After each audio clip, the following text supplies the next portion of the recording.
Assalamualaikum warahmatullahi wabarakatuh. Bismillahirrahmanirrahim. Alhamdulillahi rabbil alamin. Wabihi nasta'inu ala umurid dunya waddin. Wassalatu wassalamu ala asrafil anbiya'i wal mursalin, Sayyidina wa habibina wa maulana Muhammadin wa ala alihi wa sahbihi ajma'in, amma ba'du. Saudaraku yang dirahmati oleh Allah Subhanahu wa ta'ala,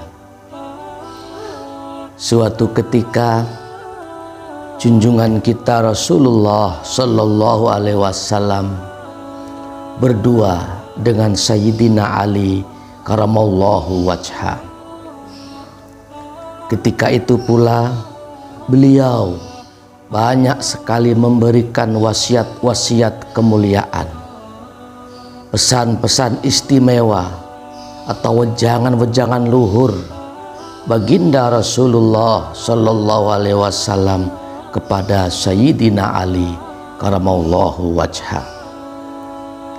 Salah satu di antara wejangan luhur yang beliau sampaikan kepada Sayyidina Ali adalah perihal tentang tanda-tanda orang yang beruntung, tanda-tanda orang yang selamat baik di dunia ini, terlebih-lebih kelak di hari kiamat nanti. Saudaraku yang dirahmati oleh Allah Subhanahu wa ta'ala, oleh karena itu mari di kesempatan yang insya Allah diberkahi oleh Allah Subhanahu wa ta'ala ini, kita mengaji kitab Wasiatul Mustafa Sallallahu Alaihi Wasallam yang berkaitan dengan tanda-tanda orang yang beruntung. Bismillahirrahmanirrahim. Ya Ali, wahai Ali, walis sya'idi salasu alamatin, kutun halalun, wa mujalasatul ulama'i, wassalawatul khamsi ma'al imami. Walis sya'idi, bagi orang yang beruntung, salasu alamatin, ada 3 tanda. Kutun, makanan halalun, yang halal.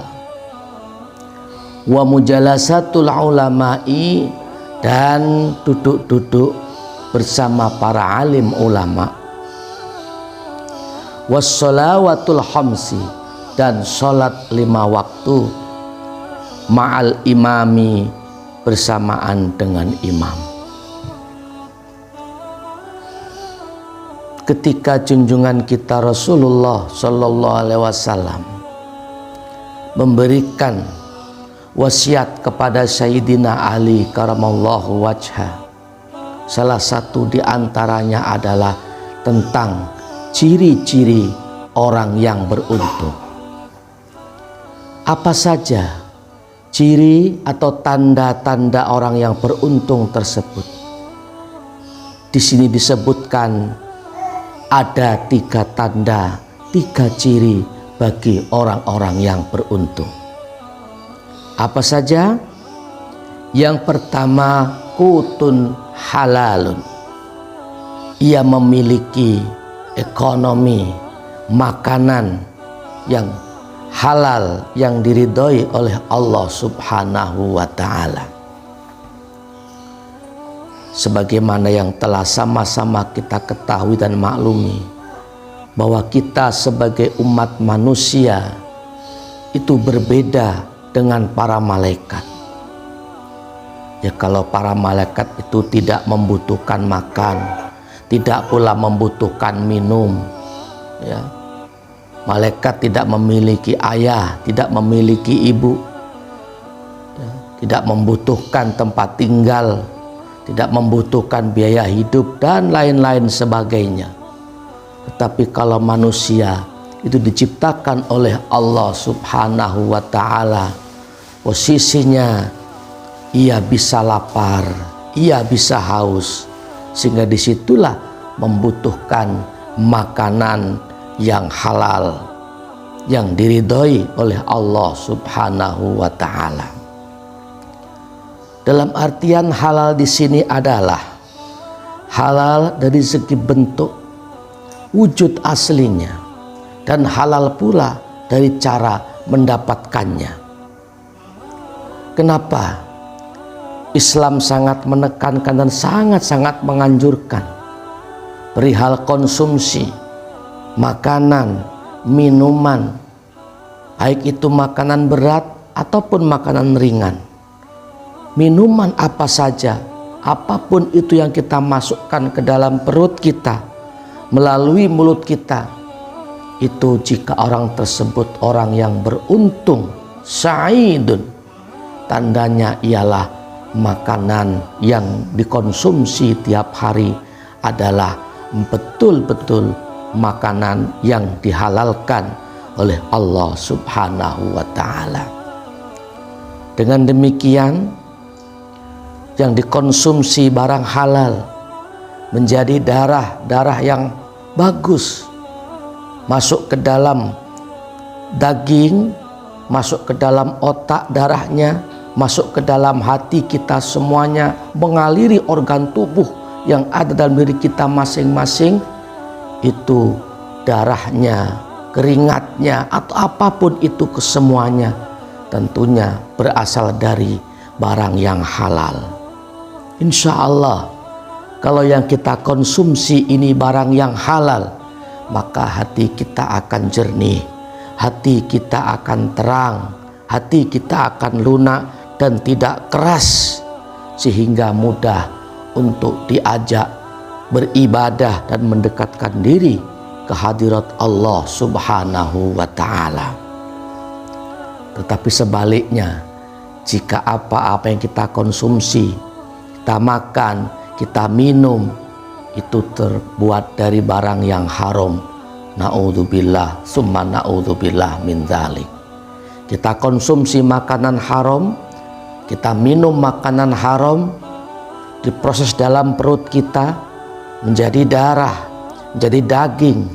Darah mengalir ke seluruh anggota tubuh, mengalir ke otak, mengalir ke hati, dan semua anggota tubuh kita masing-masing dialiri oleh darah yang berasal dari makanan yang haram. Maka kalau demikian, na'udzubillah summa na'udzubillah min dzalik, tentu hati kita akan keras, hati kita akan menjadi hati yang tidak mudah untuk diajak beribadah kepada Allah. Hati kita menjadi keras, berat menerima nasihat, berat menerima mau'idah, sehingga dia semakin jauh dari Allah Subhanahu wa ta'ala. Na'udzubillah summa na'udzubillah min dzalik. Dan tidak ada pembersih bagi daging yang terbuat daripada makanan yang haram kecuali api nerakanya Allah Subhanahu wa ta'ala. Na'udzubillah min dzalik. Mudah-mudahan kita semuanya dihindarkan, dijauhkan daripada makanan, minuman, konsumsi yang diharamkan oleh Allah Subhanahu wa ta'ala, karena itu dampaknya sangat-sangat negatif, baik dalam kehidupan sehari-hari, terlebih kehidupan di akhirat nanti. Amin amin ya rabbal alamin. Ini yang pertama, ciri orang yang beruntung adalah yang dikonsumsi kutun halalun, makanan atau minuman yang betul-betul halal. Kemudian yang kedua, tanda atau ciri orang yang beruntung kedua adalah wa mujalasatul ulama'i, dan duduk-duduk dengan para alim ulama.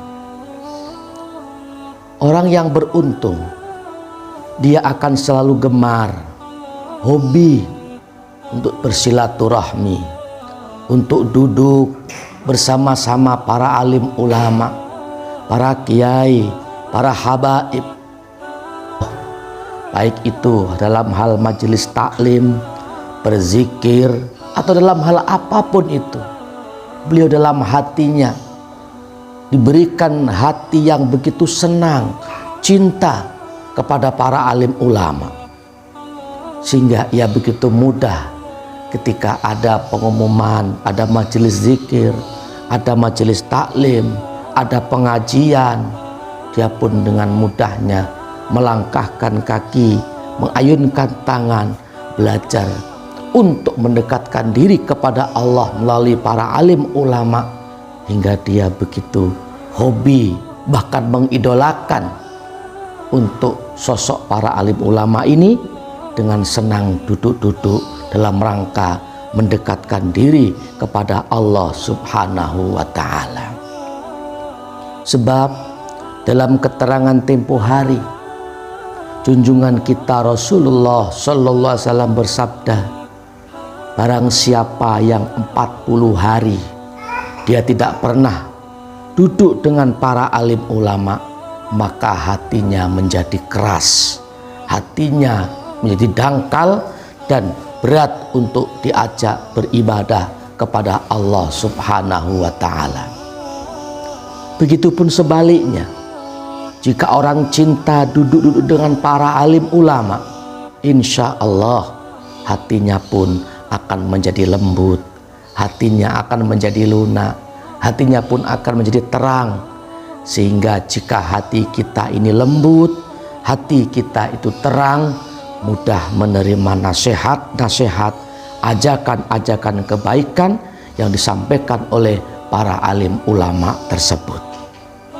Ini ciri yang kedua, orang yang beruntung adalah beliau senang sekali duduk-duduk dengan para alim ulama. Kemudian yang ketiga, ciri bagi orang yang beruntung adalah wassalawatul khamsi ma'al imami.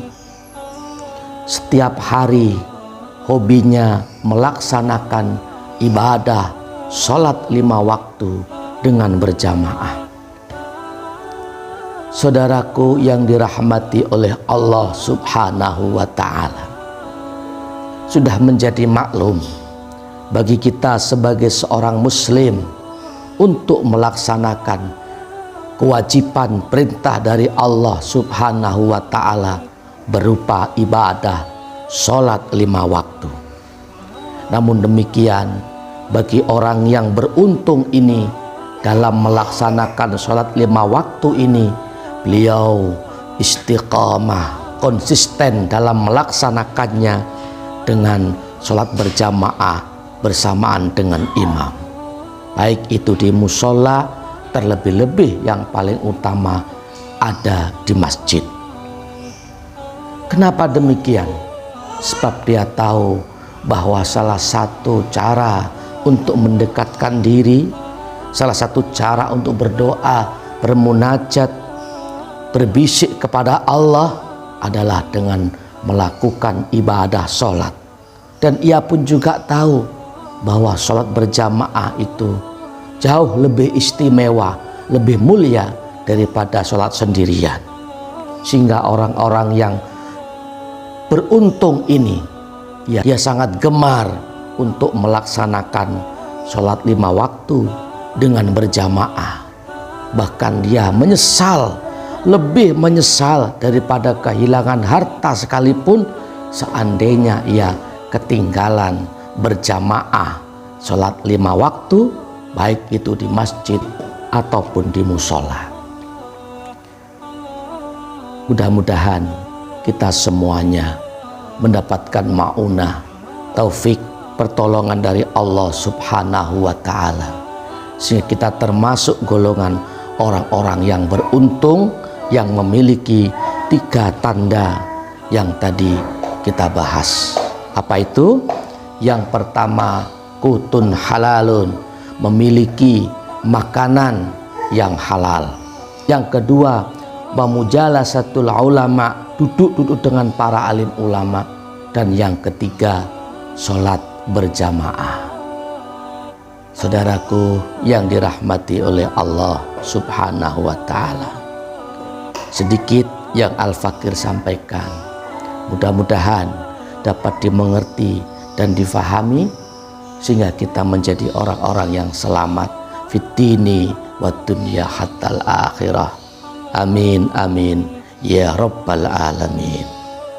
Hadanallah wa iyyakum ajmain. Assalamualaikum warahmatullahi wabarakatuh.